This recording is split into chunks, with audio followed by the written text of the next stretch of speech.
One of the first ways to start is to start by educating yourself. So there are many anti-racism resources and books. There's also the NIH Workforce Diversity Report, as well as just day-to-day things that one can do, which is being inclusive. And these are simple things like putting your pronouns at the end of any kind of Zoom call. We sit in a very privileged position, and I would say we're privileged from the standpoint of being in the role of leadership with the journal. And I think that our responsibility really is around using the journal as a vehicle to make change. And I'm totally committed to this. I know the deputy editors are as well. And we're really thinking about not just something in the short term that sort of feels or looks politically correct, but rather what can we change within the journal that will have staying power over time, that will make a difference. That's Dr. Ned Kalin, editor-in-chief of the journal, and Dr. Kalin Rodriguez, a deputy editor of the journal, reviewing the year we just had and what lies ahead for the American Journal of Psychiatry. I'm Michael Roy, executive editor of the American Journal of Psychiatry, and this is AJP Audio. Dr. Ned Kalin, editor-in-chief of the American Journal of Psychiatry, is the Hedberg Professor and Chair of the Department of Psychiatry at the University of Wisconsin School of Medicine and Public Health, where he also serves as the director of the Health Emotions Research Institute and director of the Lane Neuroimaging Laboratory. He's a member of the National Academy of Medicine, a distinguished fellow of the American Psychiatric Association, and serves on the APA Council of Research. His work is aimed to understand the brain mechanisms underlying mental disorders. Dr. Kalin Rodriguez, a deputy editor of the American Journal of Psychiatry, is an associate professor in the Department of Psychiatry and Behavioral Sciences at Stanford University, where she is director of the Translational Therapeutics Lab. She also serves as associate chair for inclusion and diversity at Stanford University, and she is a member of the APA Council on Research. In 2019, Dr. Rodriguez was selected as a recipient of the Presidential Early Career Award for Scientists and Engineers, which recognizes outstanding scientists and engineers at the outset of their independent research careers. Her research has looked at finding rapid-acting treatments to relieve the suffering of patients with severe mental illness, including obsessive-compulsive disorder. Dr. Kalin, Dr. Rodriguez, hello, and welcome to the podcast. Hi, Michael. It's good to be here. Thanks for having us. Now, 2020 has been an unpredictable year, to say the least. The novel coronavirus has disrupted nearly every aspect of our lives, and it has affected how many industries do business. The business that we are in, scholarly publishing, has not been immune from this change. We've seen a flood of manuscript submissions across the better part of 2020 on the topic of COVID-19. So first, can you talk about what the journal has done in response to the pandemic? Yes, I'd be happy to, Michael. All of us are immersed in COVID-19, not only in Madison, Wisconsin, and in the United States, but worldwide. And as we've been very interested in, from the perspective of the journal, in trying to get out to our readership and to the public new information that is relevant to COVID-19 as it relates to mental health issues. As you point out, we have received an innumerable number of manuscripts, and I think this clearly reflects the marked interest and very understandable preoccupation with COVID-19 and how it's influencing mental illness.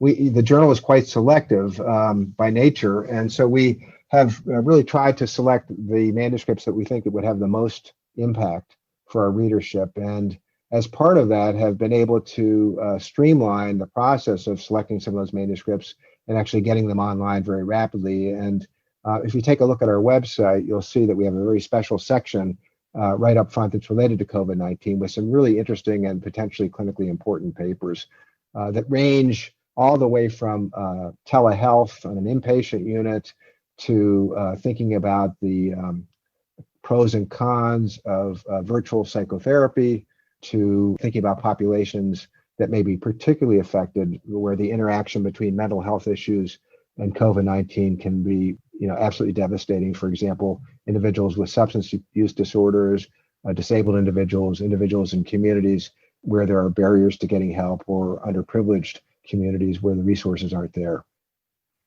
To add to that, it's been really amazing to see how quickly the response has been. Typically, an experience in publishing is that it takes a long time for something to be reviewed and then to be out into the community. And so, Dr. Kalin really, that was one of his visions of trying to get this information out as quickly as possible. And one of the early articles, as he mentioned, was about rapid implementation of telehealth in hospital psychiatry and how hospitals themselves had to turn that around quickly. So you can look up that article on the webpage. Dr. Mark Kalin is the first author of that one. And, in terms of the implementation, I think thoughtful articles like those of Dr. John Markowitz looking at psychotherapy at a distance really describe both the pros and cons of using telemedicine and opportunities and a vision for the way forward. And finally, Dr. Nad Carney, with the article in terms of telehealth during COVID-19, does everyone have equal access, highlights the disparities that have really been highlighted by COVID-19. I don't think any of us would have predicted that this would have continued to go on for as long as it has, thinking about 9 months ago. So, that we were thinking that this would be a rapid response, but it has continued, and it has been, really a highlight of the journal. I should also mention, to add to that, when we think about the impacts of COVID-19, we're thinking about not only the issues related to providing mental health care directly, but also the impacts of the chronic stress that Kalin was just mentioning. Clearly, the disparities that are occurring in relation to the impact of stress in communities that have less resources, communities of color, Black individuals as well are affected by this disproportionately if you look at the number of deaths. And also, we know that in addition to the stress, there are direct CNS effects probably of this virus, which are significant, and we're beginning to get reports about that. So as we move forward, we want to keep this front and center from the standpoint of this wide range of issues, all the way from how the brain is affected to how healthcare is delivered, and also want to make sure that what we can do is to facilitate getting good care to populations that are disproportionately affected by this. Staying with this notion about how the impacts of this pandemic as it keeps going, there have been a number of reports and surveys indicating that the coronavirus will cause a wave of new mental health complications, both for people who already have a mental health condition and also for people who may be feeling especially anxious or depressed. So how can people stay resilient during this time? And how can mental health professionals stay resilient so that they can offer the best possible care for their patients? There's no question, I think that another epidemic is going to be a mental health epidemic. It's already occurring. I think in the face of all the stress and right now, and also with the very understandable focus on the virus itself, there may be less emphasis right now on mental health issues, and even some patients or individuals that are experiencing problems may not be seeking help right now. But there's no question that if you look at substance use or other factors, that these are all increasing currently. And there's no doubt that when this is, when we have this under more control and there's a little more time to sit back, we're going to find a lot more people coming to us for help. This is a chronic, ongoing, serious stressor, very complicated, all the way again from a virus affecting someone's brain and body to the psychosocial aspects, to the financial aspects. It goes on and on. And so, it's obviously going to be psychiatry and mental health are going to be front and center in this. And I think it's going to be important that as a field and as a journal, that we become advocates for the patients and for more support for this. There are many things that individuals can do, and maybe Kalin can make some suggestions about this. But the one thing just to point out is about the hospital care workers themselves and psychiatric workers. We really need to take care of each other and not be shy about that. But Kalin, what are your thoughts? Thank you, Ned. I absolutely agree. And, my mind is also on our frontline psychiatrist providers who are, interfacing with patients in the emergency room, on inpatient wards, and also are under the same stress, but also have the additional stressor of potentially becoming infected themselves, and what are the consequences for their loved ones. And, I think you hit the nail right on ahead, which is how do we take care of ourselves during this time? Sometimes it's really hard to do that, right? To put the oxygen mask on yourself before others, but that's really key. And I think simple things like making sure to stay connected to your network and loved one. Sometimes our inclination when we're feeling bad is to kind of retreat. And that's when you most want to get out there and reach out for help. There's a lot of websites, there's a lot of within universities confidential resources that you reach out to for help. And the other couple pieces of advice, what I say is trying to stay active. There's a number of benefits of just exercise, getting out and walking and being in the outdoors. And also in the spirit of the season of Thanksgiving, practicing gratefulness about, the things that we do have in our lives. And it's been shown that when you practice gratefulness and reach out and do acts of kindness for other people, that can actually lift your mood. So we sit in a position of privilege, being able to have internet access, being able to get cutting edge information from each other. But we can't forget that there's a whole segment of the population that doesn't have that. So even contributing to a food pantry is something that can help another person and lift one's own spirits. Thank you for that perspective. Of course, COVID-19 was not the only noteworthy event of the past year. There were, unfortunately, a number of events in the United States that made us think about racism and social injustice. We've all thought about how we can stop perpetuating elements of structural racism and social injustice, not just in our role as citizens, but in our roles as coworkers, and for some of us, leaders in an organization or field. Our parent organization, the American Psychiatric Association, set up a presidential task force to address structural racism throughout psychiatry under the leadership of Dr. Jeffrey Geller, president of APA.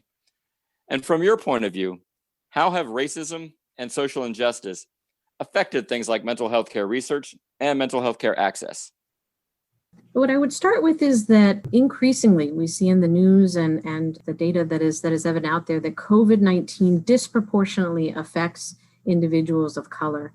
And since reflecting back on the time course of COVID and the issues that raised and the uncertainty and chronic stress, we also have new issues that we faced after the death of George Floyd in terms of equity and justice.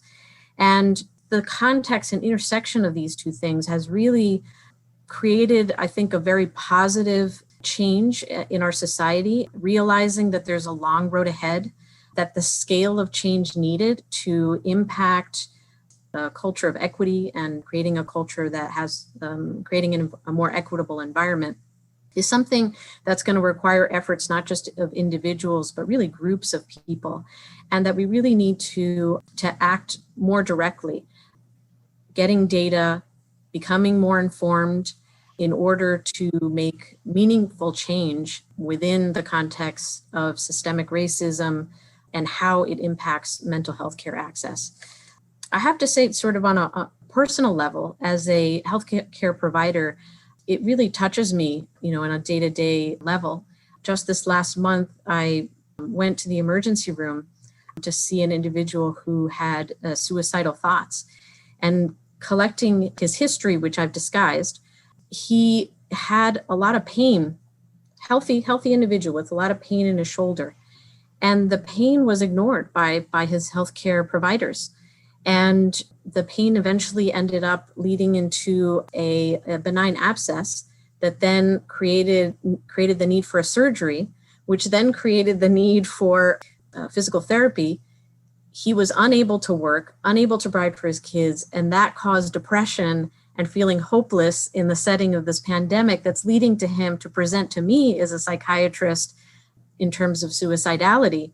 But that disparity sort of, in my mind, initiated the momentum. And so it's heartbreaking. It's heartbreaking as a provider to see those things.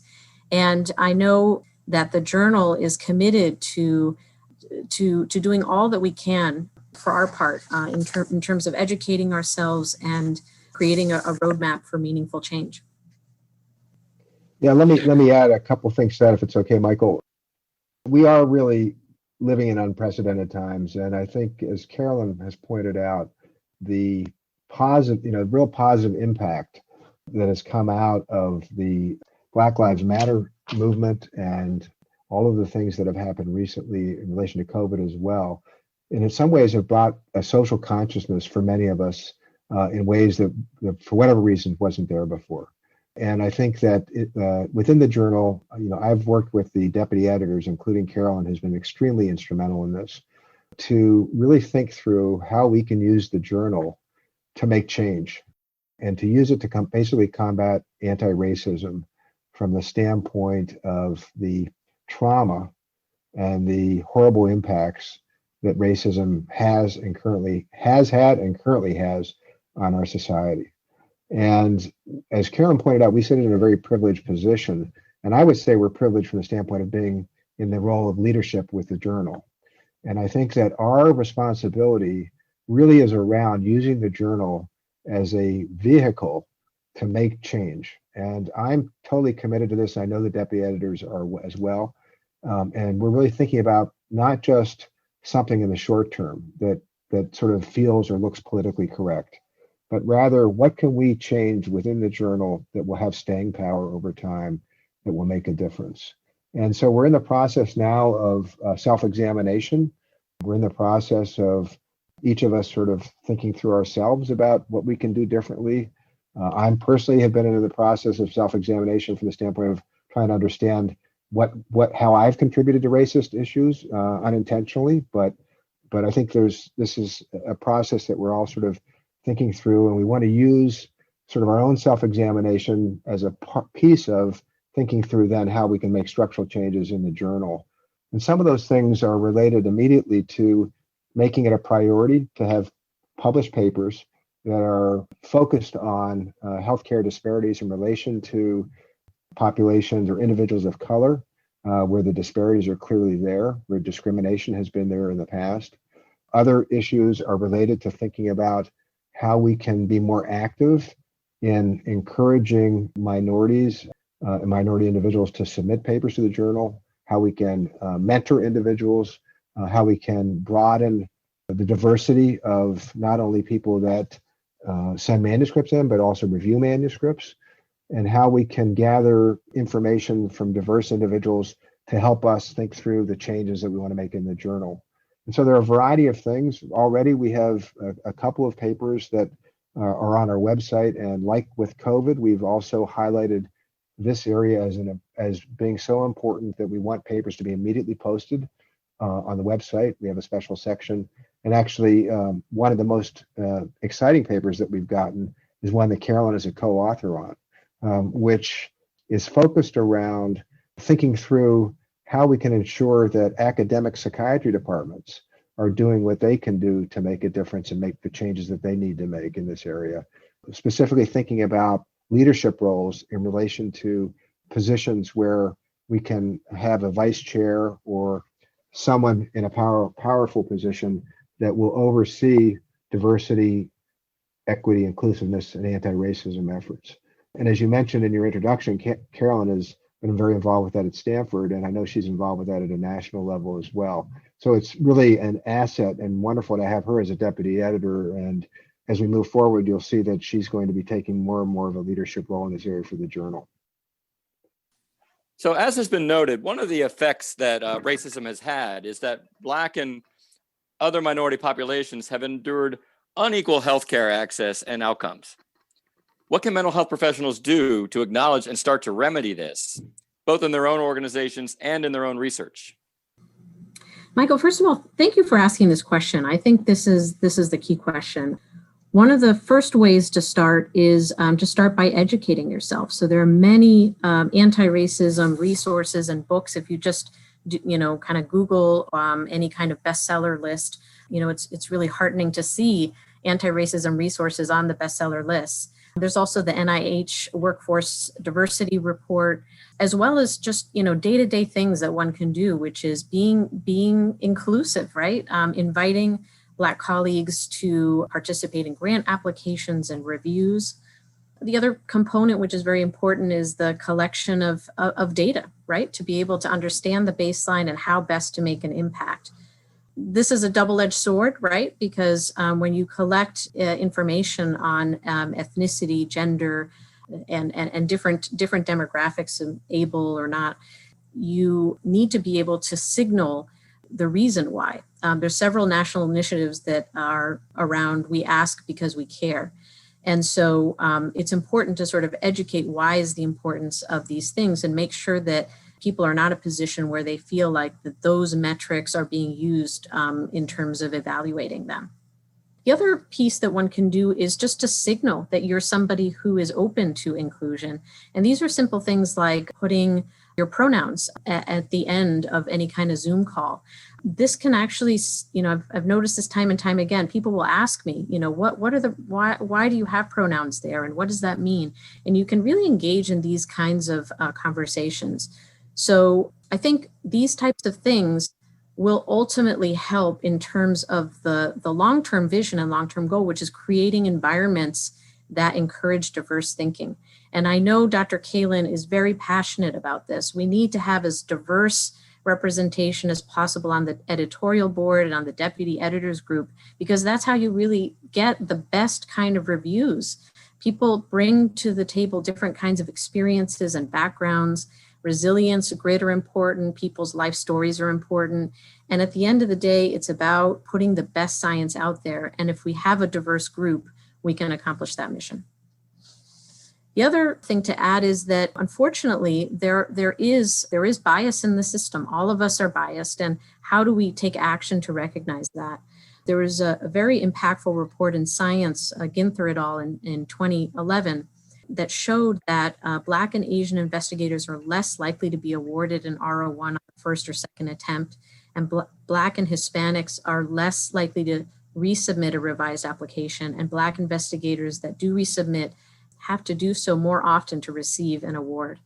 And these kind of data is important for us to self-reflect. If this is happening in the grant mechanism, grant is the engine for generation of papers that are then put up for publication. And so if there is, starting to see some data and some evidence of this, of biases in the system, that will ultimately be transmitted into publication. And so it's also on us to examine not only in the publication, but how it sort of fits into the grander scheme of things.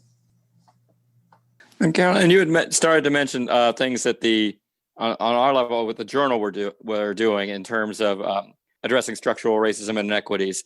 And you and the other editors of the American Journal of Psychiatry wrote an editor's note that appeared in the September 2020 issue of the journal, where you wrote about the commitment to stand against racism, social injustice, and healthcare inequities. So can you describe what some of the steps are that are being taken to address these issues? Yes, I'm happy to. I feel very fortunate to have Dr. Kalin as the editor-in-chief and really work with a group of deputy editors who are committed to change and transparency and just come from a place of really having the intention to drive meaningful change. And the piece that you refer to was part of writing out that commitment. And I know that this is not something that we're in it for the short term. It's something for the long haul. As my colleague at Stanford says, Sharon Williams said, this is a marathon. And we need to recognize that there's people that have been running a marathon for a long time.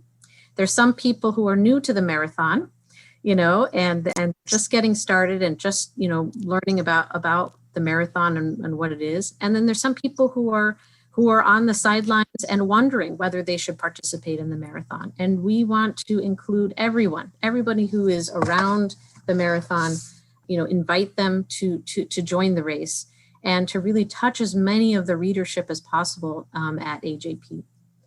To summarize briefly what the article states is, first, a commitment to enhance inclusiveness and diversity in the journal in relation to the editorial board, authorship, and reviewers. Second, to prioritize high-quality papers focused on the history of racism, systemic racism issues, healthcare inequities, mechanisms underlying disease, and new treatment developments that are relevant and specific to the mental health of Black individuals. Third, highlight publications and other initiatives to promote strategies to attract and train Black physicians to become clinical psychiatrists, educators, and researchers. And Ned has already highlighted the rapid mechanism for publishing those papers that are sort of pre-publication on the website. And fourth, having this new section of the journal website underscoring these important topics and rapidly alerting our readership. And then finally, we look forward to working in concert with the APA Presidential Task Force to address structural racism through psychiatry. And they're charged to develop achievable and actionable recommendations for change to eliminate structural racism. I'd like to turn now to review some of the highlights of 2020.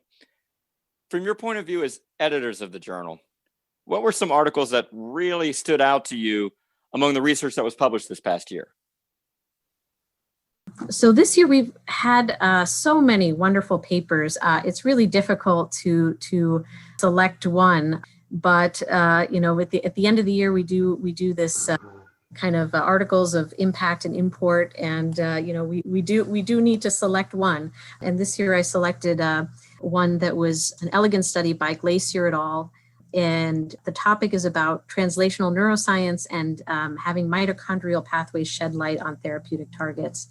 It captured my attention for a couple of reasons. So first, I definitely love translational neuroscience and therapeutics. And so it highlights a promising pathway for treating schizophrenia and bipolar disorder through a rigorous translational approach. Second, it uses targeted analysis to highlight the severity and nature of these mitochondrial alterations found in both schizophrenia and bipolar, including cell type specificity and how they differ across these diagnoses. And finally, that these analyses were then repeated in a primate model to assess the effect of antipsychotic administration on mitochondrial-related genes. So taken together, I think what's really nice is that it highlights how you can use a translational approach to really distinguish differences amongst disorders and highlight really promising pathways, and in this case, targeting enhancement of synaptic excitation is a novel approach to improve cognitive dysfunction. Maybe I can add to that a bit. Carolyn is right. It's really difficult to select specific articles because the quality of what we get and the innovative nature of the papers that are published is extremely high. And so each issue, I think, has standout papers. And all the papers are good. The one that Carolyn talked about is really very interesting. There are a number of others as well. And as Carolyn alluded to, in the January issue, the readership will be able to see the editor's picks from each of the editors about one of their favorite papers. For me, one of the papers that I found exciting was the GWAS study that was published from the Million Veterans Program, which highlights the genetic underpinnings of anxiety. This is the largest GWAS study ever, and because of its size, we're being able to look at 200,000 individuals, and that will grow. Genetic leads have been identified, some of which have been replicated, and others of which have been new. And one of the exciting ones is the estrogen receptor gene.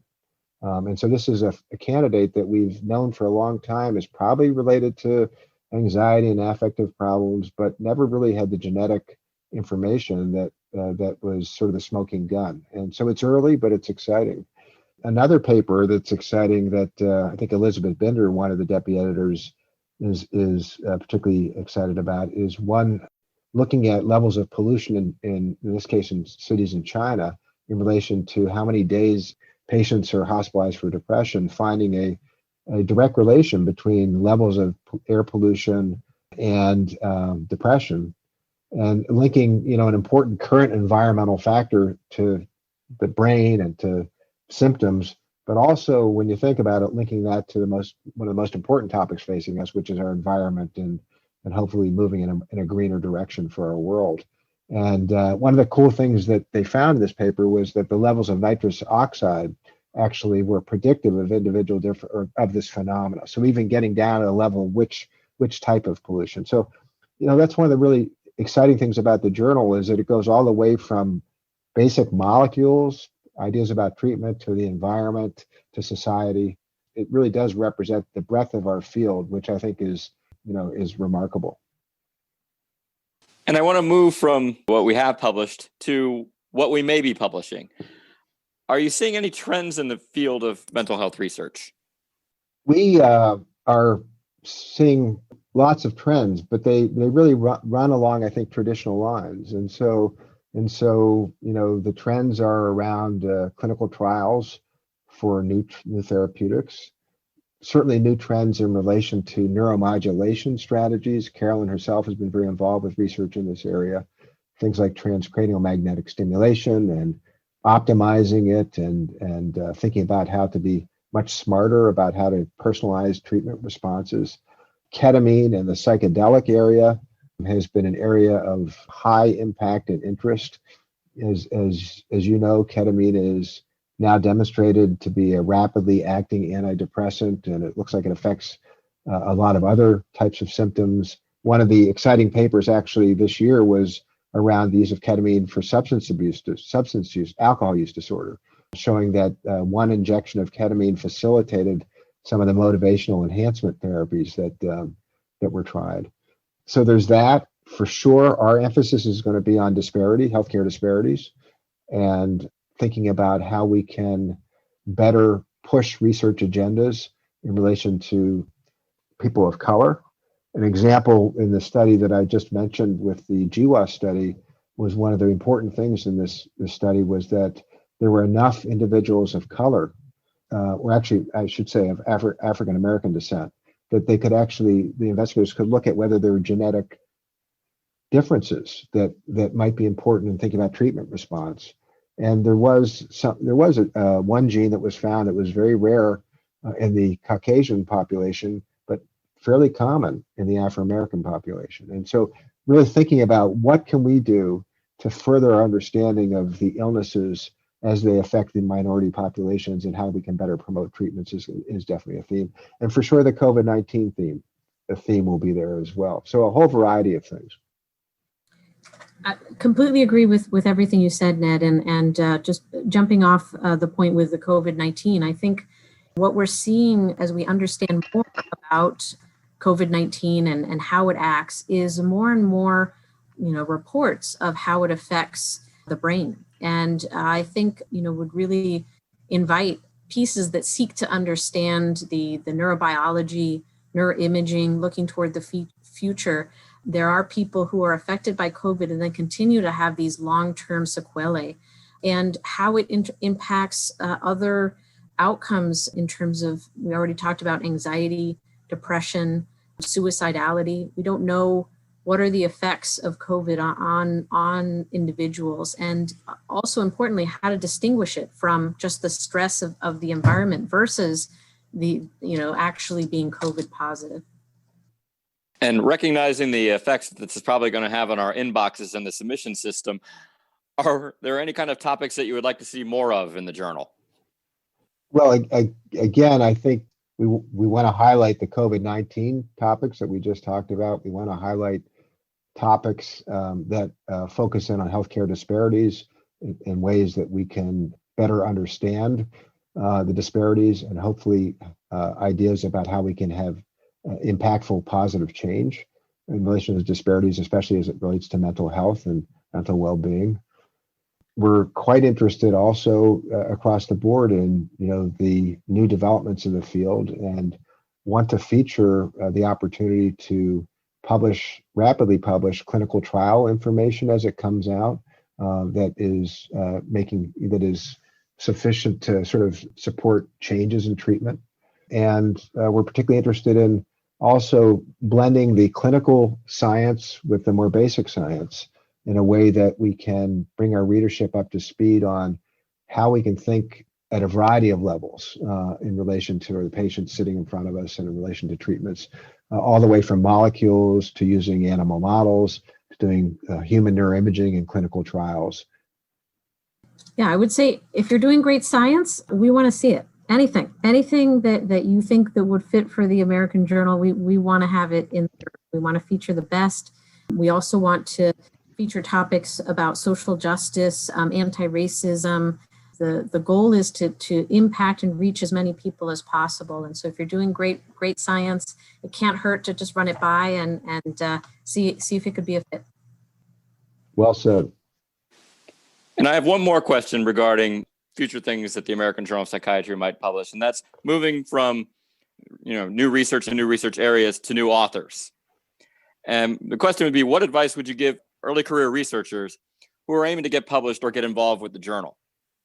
So I have a personal connection to this because the very first mental health piece that I published was a clinical case conference that I did at Columbia. Maria Okendo was a deputy editor, and she said, you gave a great conference. Why don't you consider putting it into the journal? And so, I think that the more that we can do as deputy editors and editorial board members to invite early career researchers to think about pitching to the journal and getting involved in it early, was really a game changer for me. I think it was really exciting that piece that I wrote, which was it was a cultural competence topic about both the therapist and the patient having similar cultural identities and how there are pros and cons to that. And then a piece looking OCD and schizophrenia as kind of schizo-obsessional. And then when you see the impact of people actually like reading it, doing CME credits, and like using it as teaching cases, I think it really helps our early career researchers realize early on that they can make an impact through scientific publishing, and hopefully will invite them to join us in the field in terms of doing research or doing education, being involved in the publishing aspects of it. So I guess my advice would be, it can't hurt to ask, right? Send emails. And then for those people who are in positions of power or mentors, it can't hurt to invite people, right? Yeah, I would echo that. I would say, don't be shy. Let us know what you're thinking, what you're interested in.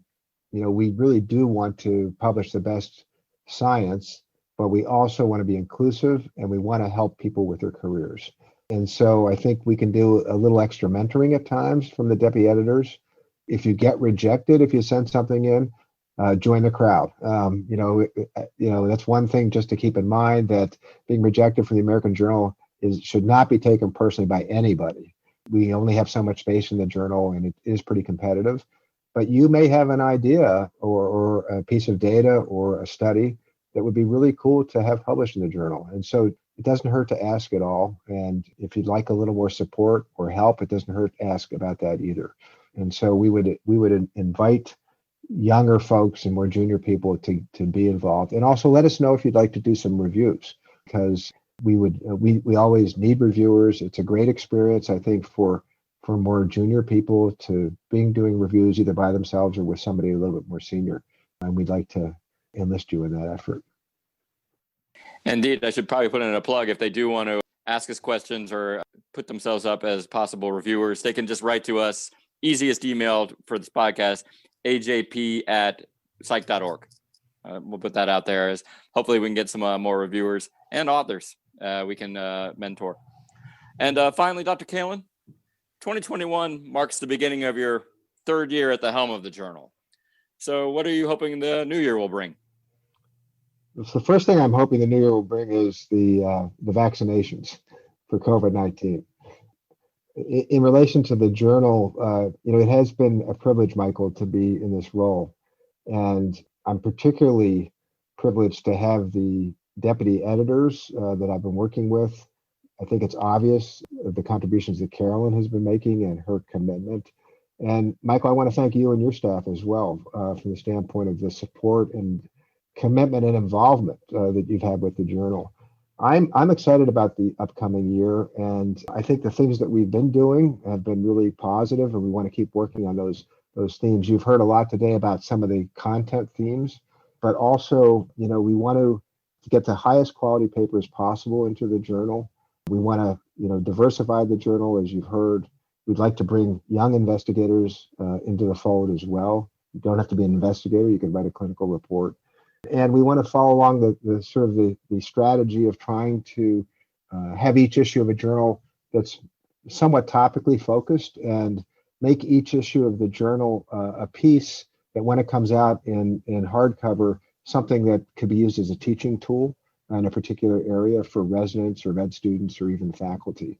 And so I think, the theme for this year, from my perspective, is to keep doing what we're doing, but to do it better and do it as best as we can. Dr. Kalin and Dr. Rodriguez talking about the year that has passed and what's to come. Thank you both for joining us. Thank you. And Dr. just to express our gratitude to have you at the helm. It's really transformed the journal. So many exciting directions. Thank you for your openness, and really, really looking forward to 2021. Thank you, Carolyn.